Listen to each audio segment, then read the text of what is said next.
দেশের শস্য ভাণ্ডার হিসেবে পরিচিত উত্তরের জেলা দিনাজপুর। জেলার সীমান্তবর্তী এলাকা হিলির বিস্তীর্ণ মাঠ জুড়ে শোভা পাচ্ছে আমন ধান। কয়েকদিন পরেই বের হবে শীষ।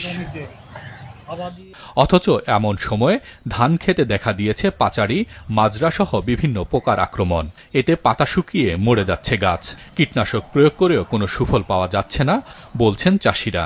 মাজরা পোকা, ফতি আর হলো এন্দুর, এইগুলো সম্পূর্ণ করেন মাজরা পোকা এতে গামুর ধান সেটাও কাটে দিচ্ছে।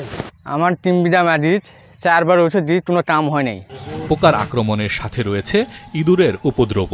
ধানের গোড়া কেটে নষ্ট করে ফেলছে জমির ফসল। সব মিলিয়ে এবার আমন মৌসুমে ফলন বিপর্যয়ের আশঙ্কা করছেন কৃষকরা। বারবার তো ওষুধ দিতেছি, ওষুধে তারপরে পাতাগুলা লাল হয়ে যাচ্ছে, কারেন্ট পোকা বা পোকা আসতেছে। যে পরিমাণে 1 বিঘা জমি আবাদ করতে যে খরচটা আমাদের হইতেছে, দেখা গেল এইভাবে করে আমরা তো পাইতেছি না। নতুন একটা রোগ দেখা দিয়েছে, এই যে আমরা পাতা হয়ে যাচ্ছে, আপনার পুড়ে যাচ্ছে। এটাতে আসলে কৃষকেরা লাভবান হতে পারবে না। পোকার আক্রমণ ও ইঁদুরের উপদ্রব থেকে বাঁচাতে কৃষকদের পরামর্শ দিচ্ছে স্থানীয় কৃষি বিভাগ।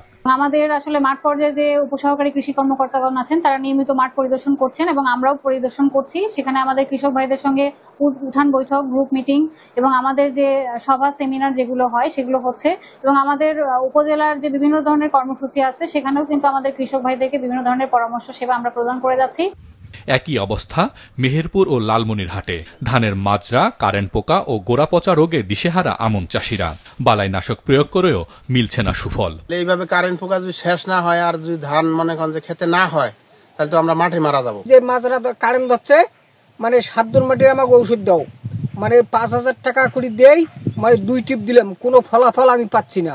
কোনো বিষে কাজ করছে না। এই বছরে যা খারাপ, পচা লাগা আর পোকাতে একদম পুরো ভ্যাস করে দিয়েছে মাঠকে মাঠ। পোকা দমনে হাতজাল ও বালাইনাশক প্রয়োগের পরামর্শ দিচ্ছেন স্থানীয় কৃষি কর্মকর্তারা। প্রাথমিক পর্যায়ে পোকার আক্রমণ থাকলেও উৎপাদনে বড় ধরনের প্রভাব পড়বে না বলে দাবি তাদের।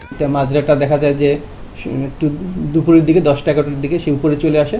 তখন যদি কৃষকরা হাতজাল ব্যবহার করে এগুলো ধরে নষ্ট করে ফেলে তাহলে দমন করা যাবে। 4টা আর মেনটেন করতে হয় একটা ওষুধ ব্যবহার করার জন্য। একটা হলো যে সঠিক ওষুধ লাগবে, সঠিক মাত্রা লাগবে, সঠিক প্রয়োগ লাগবে, সঠিক সময় লাগবে। এখানে এই 4টার কম্বিনেশন যদি না হয় তাহলে কোথাও কোনো না কোনো ক্ষেত্রে হয়তো ওষুধ কাজ নাও করতে পারে। স্থানীয় কৃষি বিভাগের হিসেবে চলতি মৌসুমে লালমনিরহাট জেলায় 86,645 হেক্টর, মেহেরপুরে 26,860 হেক্টর এবং দিনাজপুরের হাকিমপুর উপজেলায় 8,118 হেক্টর জমিতে আমন ধানের চাষ হয়েছে। হাসান মেহেদী, মাছরাঙা নিউজ ডেস্ক।